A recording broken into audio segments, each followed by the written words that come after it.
Shalom, shalom, shalom. So, just wanted to complete the lesson that I was doing on indignation to all nations in regards to the Arab slave trade. A lot of folks, they always hollering, Muslim or, things dealing with Ishmael. But, you have to understand that before the transatlantic slave trade, there was the Arab slave trade, and it was brutal, and it lasted for a long time.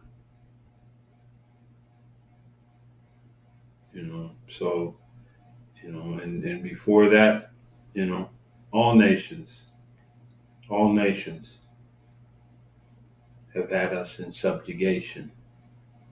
So there is no pass for any nation. It's just the extent of the return on your investment. Esau Edom, the return on his investment for the things that he's done, for the abomination, the atrocities, the damage, the wickedness, the carnage. He's made a very large investment, and he's going to be recompensed accordingly.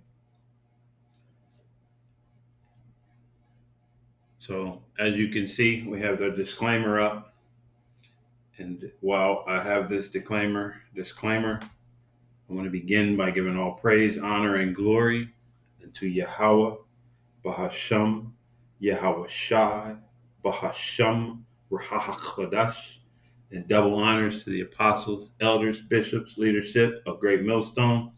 Peace and salutations to the house of David, the 144,000, and to the men, women, and children scattered throughout the four corners of the earth of the hopeful elect. To you, I say shalom.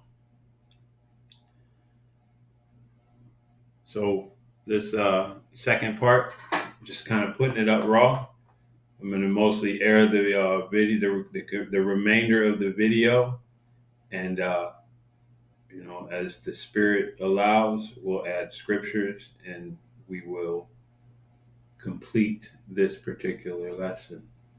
As always, for me to begin at the beginning is Proverbs 9:9, and it reads, full circle, give instruction to a wise man, and he will be yet wiser.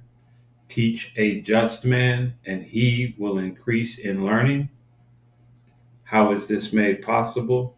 The fear of Yahweh, Bahasham Yahweh Shai, is the beginning of wisdom, and the knowledge of the holy is understanding. So with our beginning met, let's get into the remainder of this video. We've already declared our fair use disclaimer. So without further ado, this is, and as the Elder Malcolm has shown how to do, you can clearly see the title, the place where I've discovered it, the Arab slave trade in Africa / history they don't want you to know. So from where we left off last time, let's begin. The mid-19th century, it's possible that nearly 10,000 slaves were being transported to North Africa. Power on. The Muslim Ready historian for connection. Ibn Khalid al-Nasiri. Bluetooth connected. Enslavement of blacks in 19th century North Africa, where men trafficked them like beasts or worse, and where the majority of slaves were Muslims who should have been exempt from slavery because of their religious status. Slaves were placed in shackles from across the Sahara via the trans-Saharan slave trade to the Nile, while dying from exposure and swollen feet. At Kufra, the Egyptian traveler Ahmed Hassanain Bey found out in 1916 that he could buy a girl slave for £5 sterling, while in 1923 the price had risen to 30 to 40 pounds sterling. Another traveler, the Danish convert to Islam Knud Holmboe, crossed the Italian-Libyan desert in 1930 and was told that slavery is still practiced in Kufra.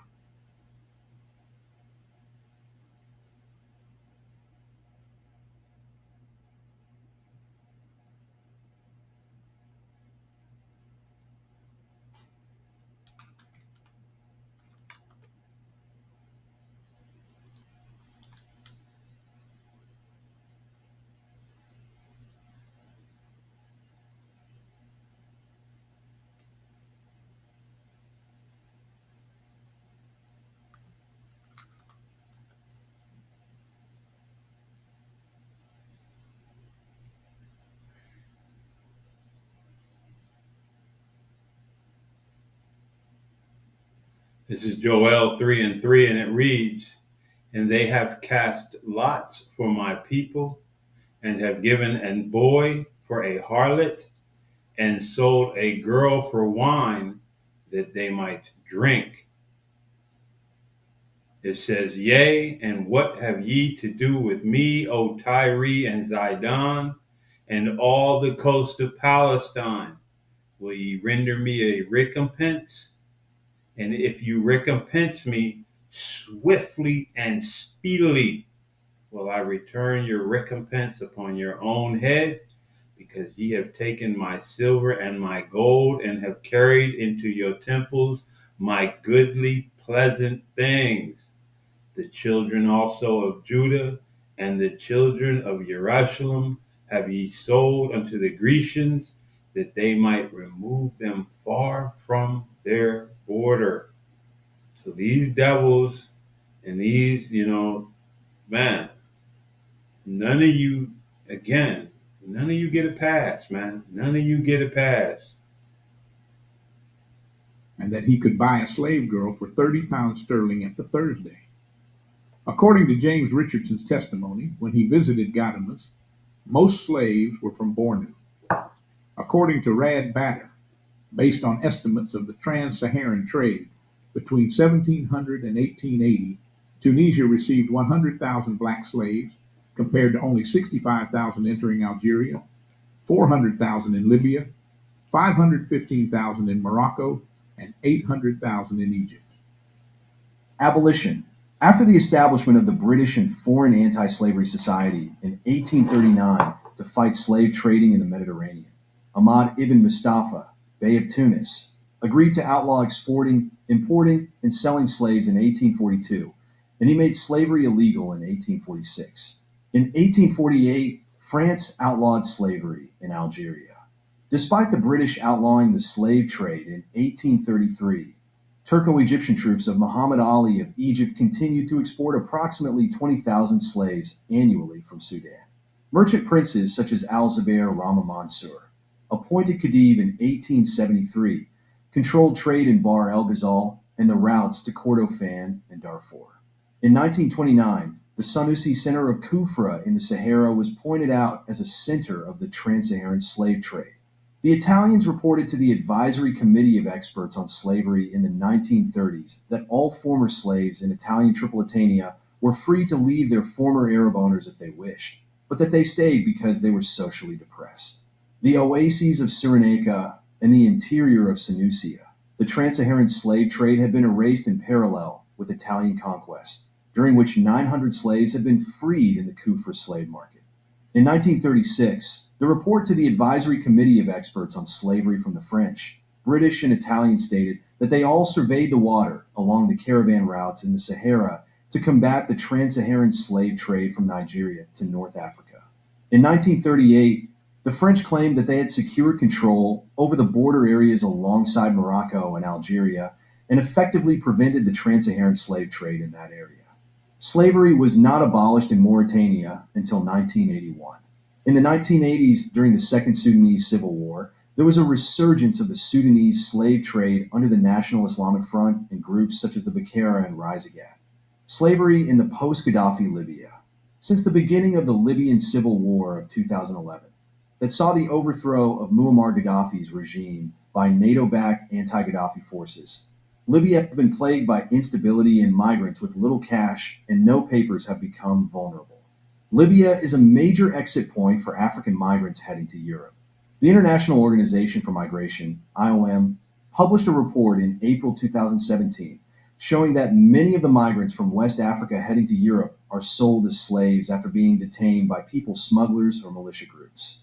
African countries south of Libya were targeted for slave trading and transferred to Libyan slave markets instead. According to the victims, the price is higher for migrants with skills like painting and tiling. And, you know, a lot of these faces that I'm looking at, they don't look like Hamites. They do not look like Hamites.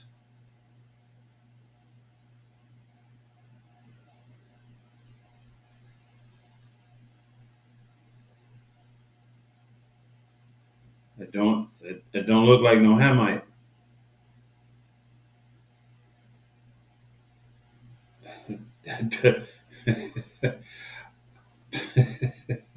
It doesn't look like a Hamite.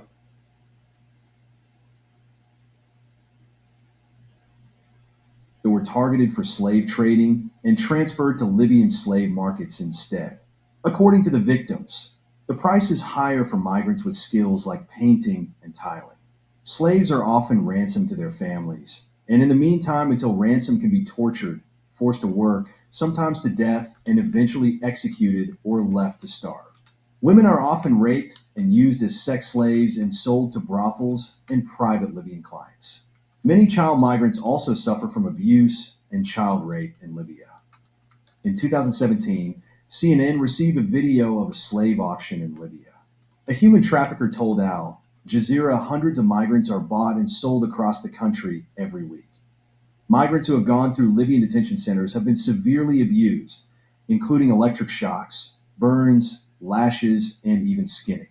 A Libyan group known as the Asthma Boys have antagonized migrants from other parts of Africa from at least as early as 2000, destroying their property. Nigerian migrants in January 2018 gave accounts of abuses in detention centers, including being leased or sold as slaves. Videos of Sudanese migrants being burnt and whipped for ransom were released later on by their families on social media. In June 2018, the United Nations applied sanctions against 4 Libyans, including a Coast Guard commander, and 2 Eritreans for their criminal leadership of slave trade networks. The legacy of the trans-Saharan slave trade. The legacy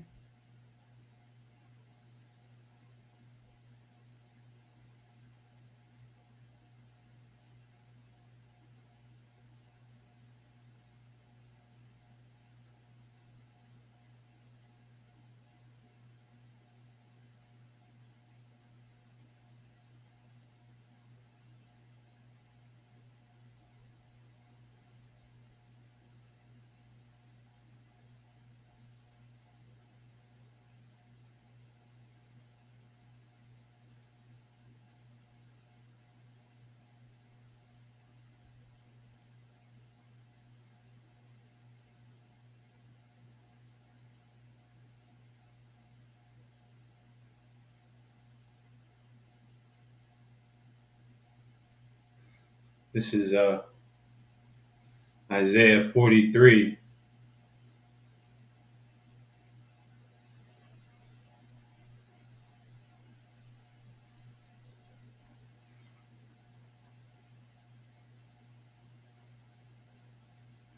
And 1.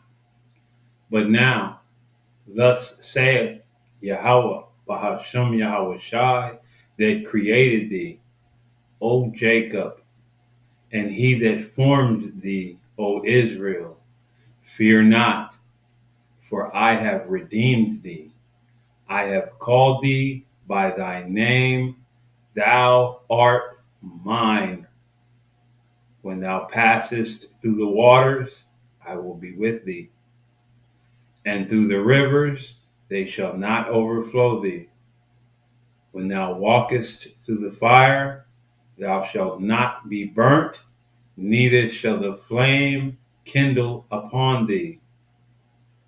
For I am Yahweh Ba'ashem Yahweh Shai, thy power, the Holy One of Israel. thy Savior.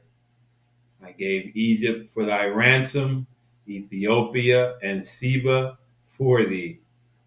Since thou wast precious in my sight, thou hast been honorable, and I have loved thee. Therefore will I give men for thee, and people for thy life. Fear not, for I am with thee.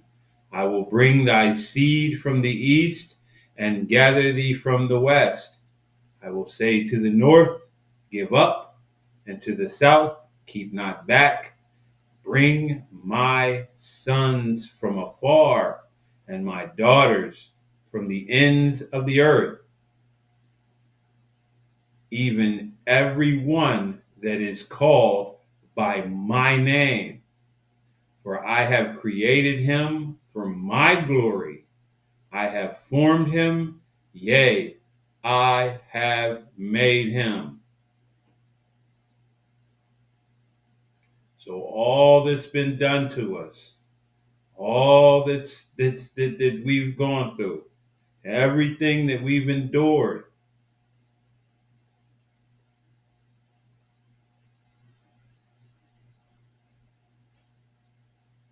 on this side, the elect and those that be born back into the kingdom through the loins of the elect, you're going to get your pound of flesh.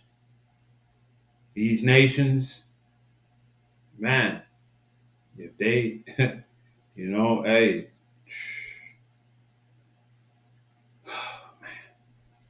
don't get a pass, man. Ain't no forgive and forget. Mm-mm. Mm-mm. You know?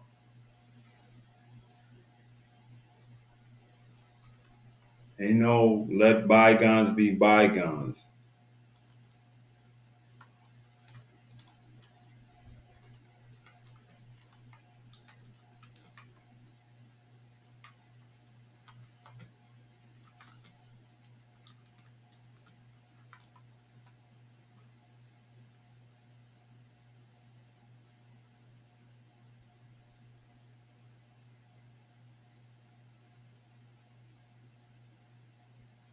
You know?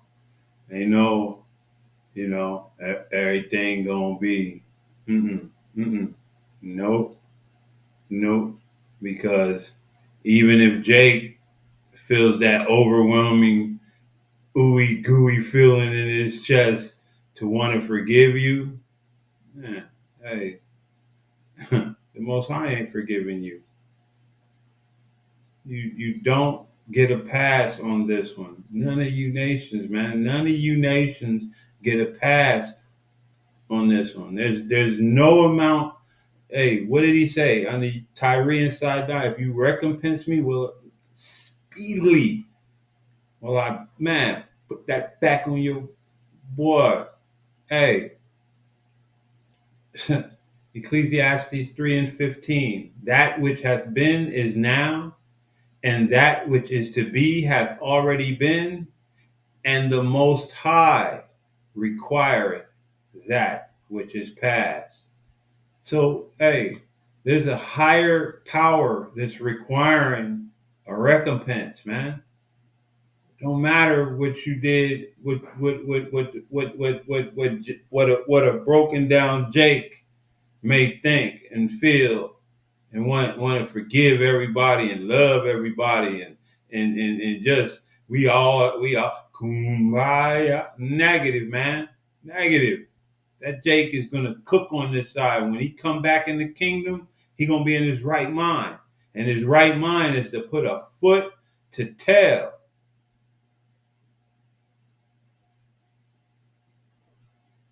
Legacy of the trans-Saharan slave trade is still visible today.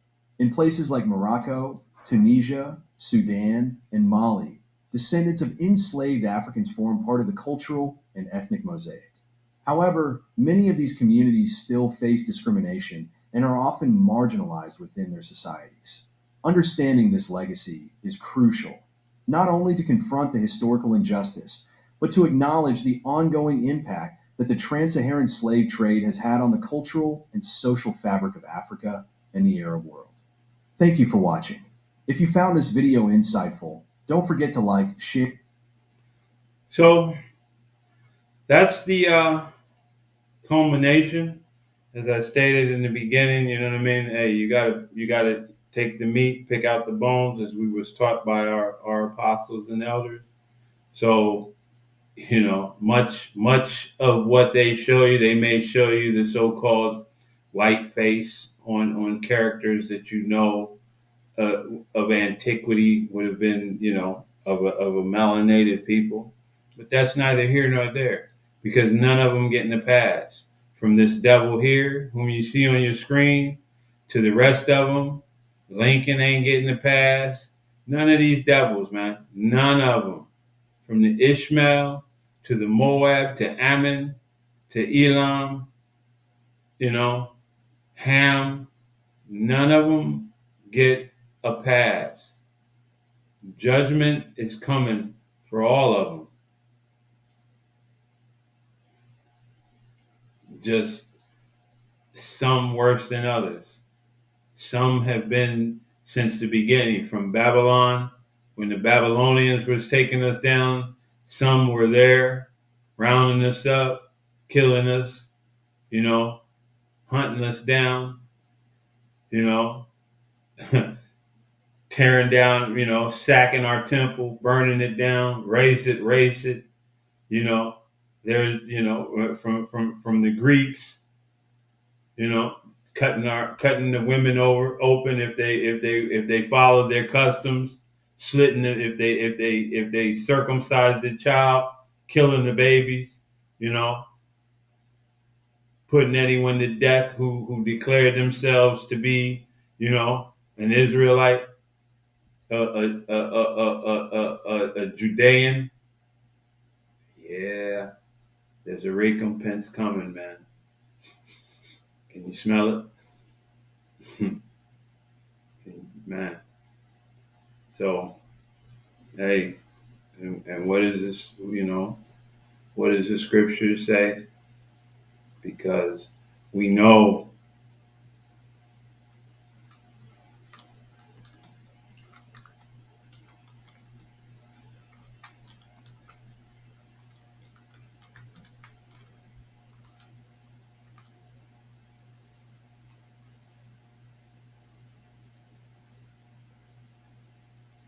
we know that time is close, and the reason we know it